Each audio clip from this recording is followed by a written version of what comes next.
le psaume 33, des versets 2, 3, 16, 18 et 19, 23. Je bénirai le Seigneur en tout temps. Sa louange sans cesse sera à mes lèvres. Et je me glorifierai dans le Seigneur. Que les pauvres m'entendent et soient en fête. Le Seigneur regarde les justes, il écoute attentif à leurs cris.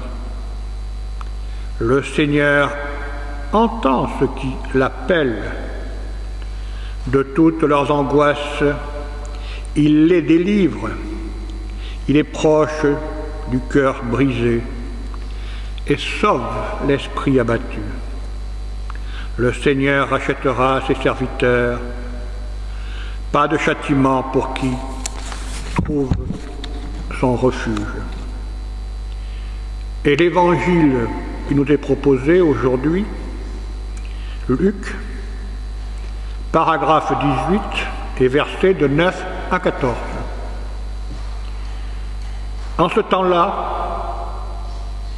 à l'adresse de certains qui étaient convaincus d'être justes et qui méprisaient les autres, Jésus dit la parabole que voici. Deux hommes montèrent au temple pour prier. L'un était pharisien, l'autre publicain, c'est-à-dire un collecteur d'impôts. Le pharisien se tenait debout et priait en lui-même.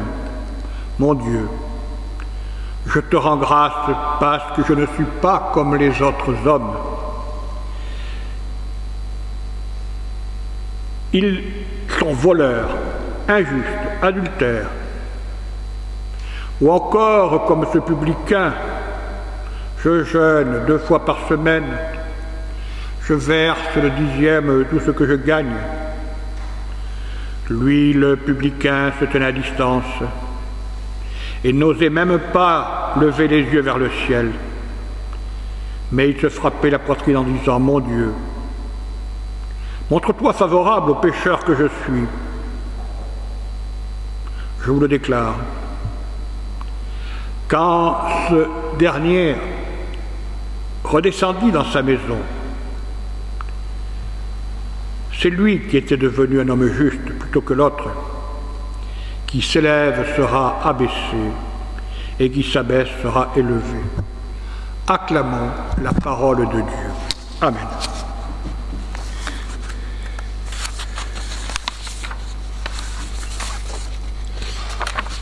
Alors sur ce texte, j'ai construit une petite prédication.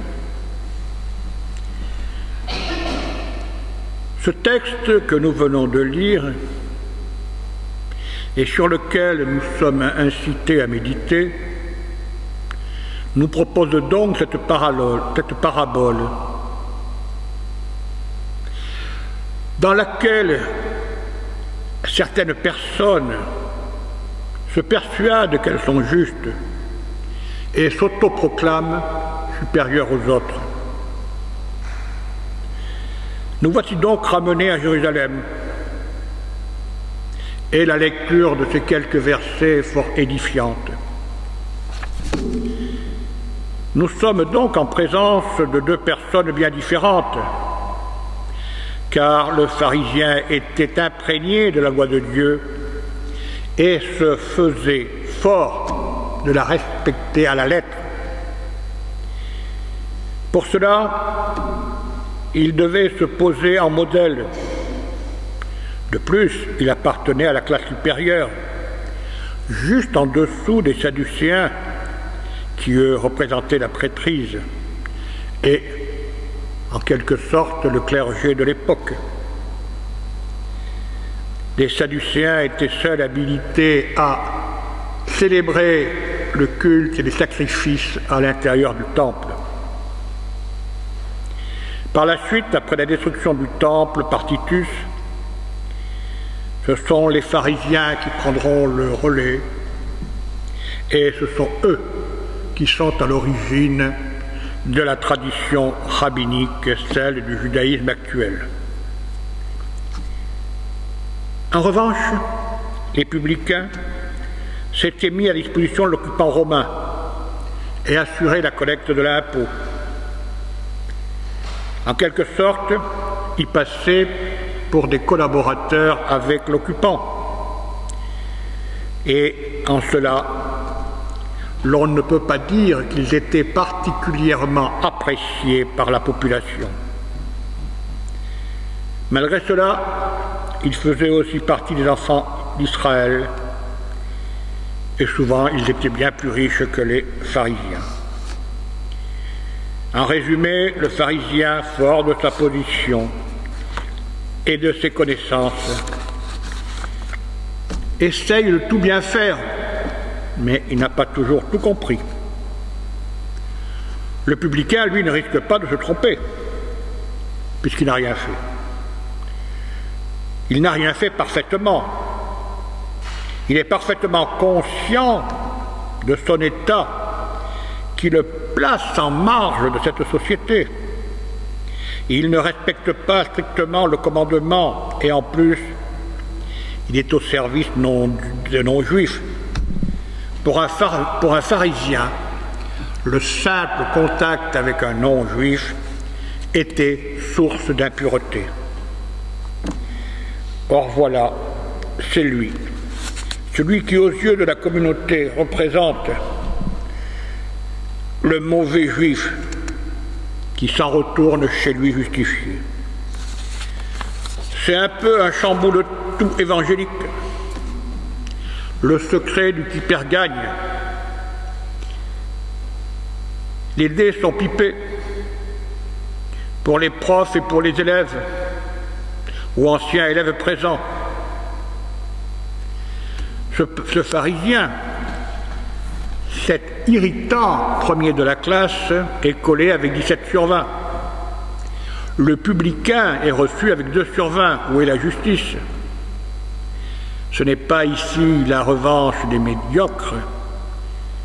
Plus tu es nul, plus tu n'en fais une rame, plus Dieu t'aime. Plus tu fournis des efforts, plus Dieu te juge sur l'insuffisance de tes efforts. Et pourquoi? Parce que Dieu, bien sûr, nous connaît à tous et connaît le fond de notre cœur. D'accord, où est ce texte? Et ensuite, dans la même logique, il vaut mieux en rester au stade du publicain, bien battre sa coulpe, ne pas d'inverser la vapeur en essayant de s'amender, de faire un tout petit quelque chose de bien, car là, ce publicain risquerait de devenir comme le pharisien et perdrait sa place de cancre préféré. Oui, le pharisien est un modèle de vertu, car il paie la dîme surtout. Alors, c'est qui pour nous? Peut-être le trésorier de la paroisse, le trésorier de l'entraide, le prédicateur. Peut-être à l'image de ce pharisien maladroit, plein de bonnes intentions, qui ne déserte pas la maison de Dieu, mais au contraire vient au temple et s'investit dans les actions de l'Église. Il est là, il prie, il parle à son Dieu, il rend grâce et il remercie Dieu de l'avoir gardé des mauvaises voies. Mais aussi peut-être passe-t-il à côté de l'essentiel. Ne serions-nous pas tentés de dire comme lui: Seigneur, je ne suis pas comme les autres hommes. Et c'est bien vrai qu'il ne l'est pas. Et il est vrai qu'on aimerait qu'il y en ait bien plus des gens comme lui,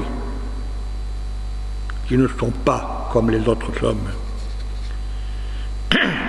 Mais à la grande différence, depuis l'époque de Jésus, le temple a été détruit.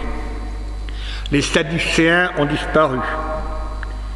Et avec la chute du temple, ce sont les pharisiens qui ont assuré la continuité. Oui, dans notre histoire, rien n'est acquis pour le pharisien dans la parabole.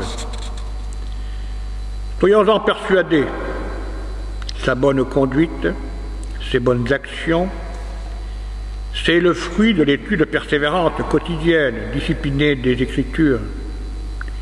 La rigueur du pharisien, s'efforçant de recréer dans tous ses actes et dans sa vie quotidienne la même sainteté qu'il pouvait y avoir au temple.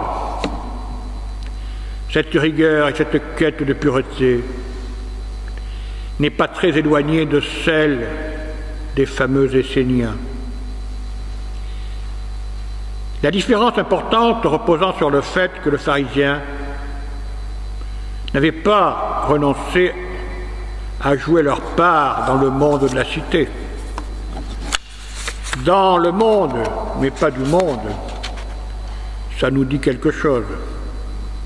Au contraire des Esséniens qui se préparaient au désert à participer à l'hypothétique combat évangélique entre les forces du mal, c'est ici que le pharisien voulait faire avancer les forces de ce qu'il considérait comme le bien. Via, par exemple, des actions politiques, comme leur participation au Sanhédrin. Cette participation, on le rappelle, n'était pas pour eux un droit, comme l'était pour les Sadducéens, mais cela ne pouvait s'acquérir que par le mérite. Alors oui, il peut faire le bilan de sa vie, remercier le Seigneur, et avouons-le, nous faisons la même chose quand nous sommes contents de nous. Comment alors comprendre cette parabole? Un peu plus loin, dans ce même chapitre, verset 18, Luc, on lit l'histoire de Jésus et de l'homme riche. Lui aussi, depuis sa jeunesse, il observe tous les commandements. Désespérément, il est comme pour notre pharisien, on sait que pour lui, ce n'est pas gagné. Pourtant, on peut lire dans Marc 10 que Jésus observe ce riche notable et se mit à l'aimer. Alors, quelle différence entre ce bourgeois qui lui aussi accomplit la loi et que Jésus aime notre pharisien. C'est peut-être parce qu'un et l'autre, et ils sont pieux, certes, et autre ressemblance, ces deux hommes sont riches à leur manière. Le notable, ici le publicain, est riche d'argent, contre le pharisien qui lui est riche de bonnes actions. Pourtant, le notable sent que sa vie est bien pauvre. Il lui manque quelque chose, la vie éternelle. On ne sait pas trop ce que signifie pour lui cette expression de vie éternelle. En tout cas, c'est un manque dont il a faim, une pauvreté existentielle qui le met en route pour se jeter aux pieds de Jésus. Et en cela, il ressemble davantage au publicain dans notre histoire. Il sent comme lui qu'il n'a pas de solution pour s'en sortir seul. Pourtant, comme le pharisien, à nouveau, il imagine quelque chose qui pourrait faire de lui, quelque chose qui le ferait rentrer dans l'héritage. Simplement, il ne sait pas quoi. Jésus lui demande de lâcher ses richesses, de le suivre. Et nous savons que l'homme riche ne le fera pas. Mais, à la grande différence de l'époque de Jésus, les Sadducéens ont disparu avec la chute du temple. Quand nos petites églises sont loin de posséder la richesse du temple de Salomon, nous n'avons pas de clergé à entretenir et nos pasteurs mènent une vie fort modeste.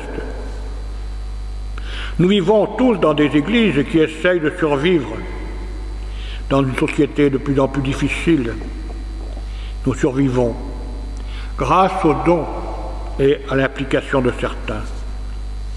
Certes, tous ne participent pas au même niveau et certains ne participent pas. Mais alors, qui sommes-nous? Des pharisiens ou des publicains?